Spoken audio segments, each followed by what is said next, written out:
In the first book, I have wandered so much from my own adventures to tell of the experiences of my brother that all through the last two chapters, I and the curate have been lurking in the empty house at Halliford, whither we fled to escape the black smoke.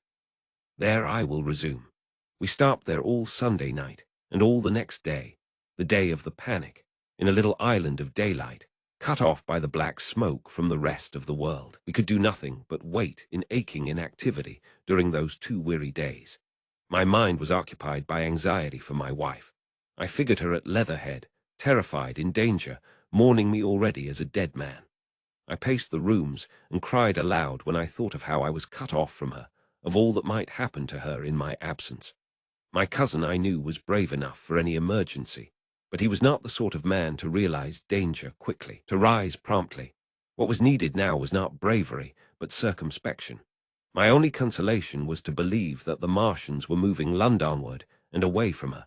Such vague anxieties keep the mind sensitive and painful. I grew very weary and irritable with the curate's perpetual ejaculations. I tired of the sight of his selfish despair.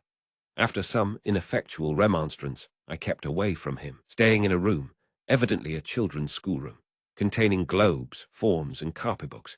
When he followed me thither, I went to a box room at the top of the house, and in order to be alone with my aching miseries, locked myself in. We were hopelessly hemmed in by the black smoke all that day and the morning of the next.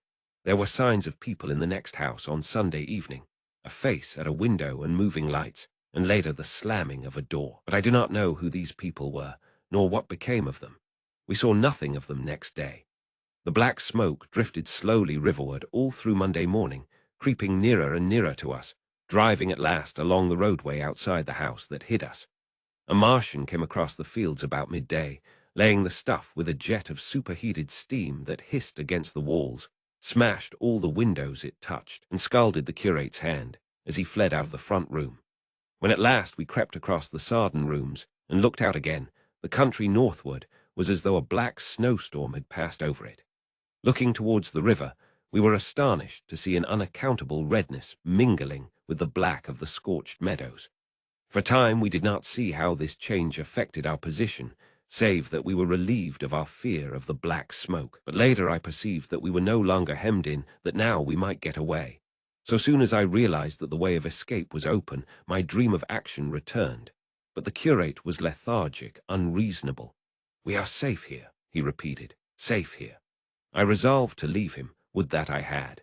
Wiser now for the artilleryman's teaching, I sought out food and drink. I had found oil and rags for my burns, and I also took a hat and a flannel shirt that I found in one of the bedrooms. When it was clear to him that I meant to go alone, had reconciled myself to going alone, he suddenly roused himself to come. And all being quiet throughout the afternoon, we started about 5 o'clock, as I should judge, along the blackened road to Sunbury. In Sunbury, and at intervals along the road, were dead bodies lying in contorted attitudes, horses as well as men, overturned carts and luggage, all covered thickly with black dust. That pall of cindery powder made me think of what I had read of the destruction of Pompeii. We got to Hampton Court without misadventure, our minds full of strange and unfamiliar appearances, and at Hampton Court our eyes were relieved to find a patch of green that had escaped the suffocating drift. We went through Bushy Park, with its deer going to and fro under the chestnuts, and some men and women hurrying in the distance towards Hampton, and so we came to Twickenham. These were the first people we saw. Away across the road, the woods beyond Ham and Petersham were still afire. Twickenham was uninjured by either heat ray or black smoke, and there were more people about here, though none could give us news. For the most part they were like ourselves, taking advantage of a lull to shift their quarters. I have an impression that many of the houses here were still occupied by scared inhabitants, too frightened even for flight. Here, too, the evidence of a hasty rout was abundant along the road. I remember most vividly 3 smashed bicycles in a heap, pounded into the road by the wheels of subsequent carts. We crossed Richmond Bridge about 8:30. We hurried across the exposed bridge, of course, but I noticed floating down the stream a number of red masses, some many feet across. I did not know what these were. There was no time for scrutiny, and I put a more horrible interpretation on them than they deserved. Here again on the Surrey side were black dust that had once been smoke and dead bodies. a heap near the approach to the station. But we had no glimpse of the Martians until we were some way towards Barnes. We saw in the blackened distance a group of 3 people running down a side street towards the river, but otherwise it seemed deserted. Up the hill Richmond town was burning briskly. Outside the town of Richmond there was no trace of the black smoke.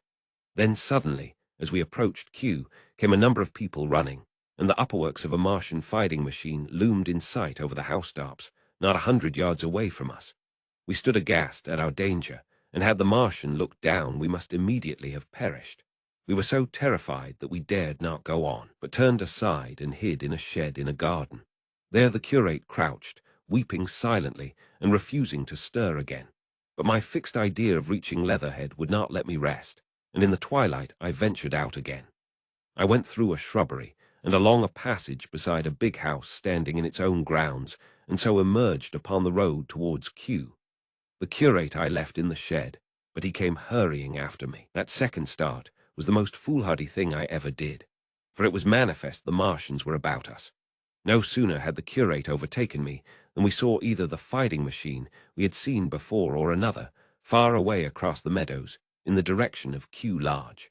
4 or 5 little black figures hurried before it across the green-grey of the field, and in a moment it was evident this Martian pursued them. In 3 strides he was among them, and they ran radiating from his feet in all directions.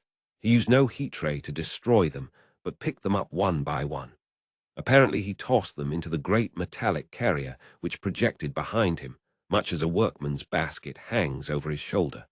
It was the first time I realized that the Martians might have any other purpose than destruction with defeated humanity. We stood for a moment petrified, then turned and fled through a gate behind us into a walled garden, fell into, rather than found, a fortunate ditch, and lay there, scarce daring to whisper to each other until the stars were out. I suppose it was nearly 11 o'clock before we gathered courage to start again, no longer venturing into the road, but sneaking along hedgerows and through plantations, and watching keenly through the darkness, he on the right and I on the left, for the Martians, who seemed to be all about us. In one place we blundered upon a scorched and blackened area, now cooling and ashen, and a number of scattered dead bodies of men, burned horribly about the heads and trunks, but with their legs and boots mostly intact, and of dead horses, 50 feet perhaps, behind a line of 4 ripped guns and smashed gun carriages. Sheen, it seemed, had escaped destruction, but the place was silent and deserted. Here we happened on no dead, though the night was too dark for us to see into the side roads of the place. In Sheen, my companion suddenly complained of faintness and thirst, and we decided to try one of the houses. The first house we entered, after a little difficulty with the window, was a small, semi-detached villa, and I found nothing eatable left in the place but some mouldy cheese. There was, however, water to drink, and I took a hatchet, which promised to be useful in our next housebreaking. We then crossed to a place where the road turns towards Mortlake. Here there stood a white house within a walled garden, and in the pantry of this domicile we found a store of food, 2 loaves of bread in a pan, an uncooked steak, and the half of a ham. I give this catalogue so precisely because, as it happened, we were destined to subsist upon this store for the next fortnight. Bottled beer stood under a shelf, and there were 2 bags of haricot beans and some limp lettuces. This pantry opened into a kind of wash-up kitchen, and in this was firewood. There was also a cupboard, in which we found nearly a dozen of burgundy, tinned soups and salmon, and 2 tins of biscuits. We sat in the adjacent kitchen in the dark, for we dared not strike a light, and ate bread and ham, and drank beer out of the same bottle. The curate, who was still timorous and restless, was now, oddly enough, for pushing on, and I was urging him to keep up his strength by eating when the thing happened that was to imprison us. "It can't be midnight yet," I said, and then came a blinding glare of vivid green light. Everything in the kitchen leaped out, clearly visible in green and black, and vanished again. And then followed such a concussion as I have never heard before or since. So close on the heels of this as to seem instantaneous came a thud behind me, a clash of glass, a crash and rattle of falling masonry all about us, and the plaster of the ceiling came down upon us, smashing into a multitude of fragments upon our heads. I was knocked headlong across the floor against the oven handle and stunned. I was insensible for a long time, the curate told me, and when I came to we were in darkness again, and he with a face wet, as I found afterwards, with blood from a cut forehead, was dabbing water over me. For some time I could not recollect what had happened. Then things came to me slowly. A bruise on my temple asserted itself. "Are you better?" asked the curate in a whisper. At last I answered him. I sat up. "Don't move," he said. "The floor is covered with smashed crockery from the dresser. You can't possibly move without making a noise, and I fancy they are outside." We both sat quite silent, so that we could scarcely hear each other breathing. Everything seemed deadly still. But once something near us, some plaster or broken brickwork, slid down with a rumbling sound. Outside and very near was an intermittent metallic rattle. "That," said the curate, when presently it happened again. "Yes," I said. "But what is it?" "A Martian," said the curate. I listened again. "It was not like the heat ray," I said, and for a time I was inclined to think one of the great fighting machines had stumbled against the house, as I had seen one stumble against the tower of Shepperton Church. Our situation was so strange and incomprehensible that for 3 or 4 hours, until the dawn came, we scarcely moved. And then the light filtered in, not through the window, which remained black, but through a triangular aperture between a beam and a heap of broken bricks in the wall behind us. The interior of the kitchen we now saw greyly for the first time. The window had been burst in by a mass of garden mould, which flowed over the table upon which we had been sitting and lay about our feet. Outside, the soil was banked high against the house. At the top of the window frame we could see an uprooted drainpipe. The floor was littered with smashed hardware. The end of the kitchen towards the house was broken into, and since the daylight shone in there, it was evident the greater part of the house had collapsed. Contrasting vividly with this ruin was the neat dresser, stained in the fashion, pale green, and with a number of copper and tin vessels below it, the wallpaper imitating blue and white tiles, and a couple of colored supplements fluttering from the walls above the kitchen range.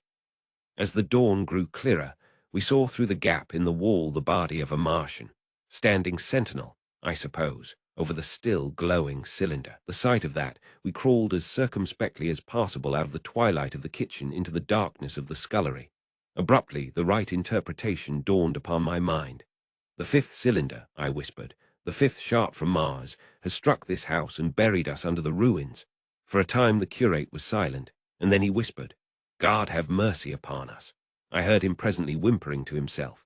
Save for that sound, we lay quite still in the scullery. I for my part scarce dared breathe, and sat with my eyes fixed on the faint light of the kitchen door. I could just see the curate's face, a dim, oval shape, and his collar and cuffs. Outside there began a metallic hammering, then a violent hooting, and then again, after a quiet interval, a hissing like the hissing of an engine. These noises, for the most part problematical, continued intermittently, and seemed if anything to increase in number as time wore on. Presently a measured thudding, and a vibration that made everything about us quiver, and the vessels in the pantry ring and shift, began and continued. Once the light was eclipsed, and the ghostly kitchen doorway became absolutely dark. For many hours we must have crouched there, silent and shivering, until our tired attention failed. At last I found myself awake and very hungry. I am inclined to believe we must have spent the greater portion of a day before that awakening. My hunger was at a stride so insistent that it moved me to action. I told the curate I was going to seek food, and felt my way towards the pantry. He made me no answer, but so soon as I began eating the faint noise I made stirred him up, and I heard him crawling after me.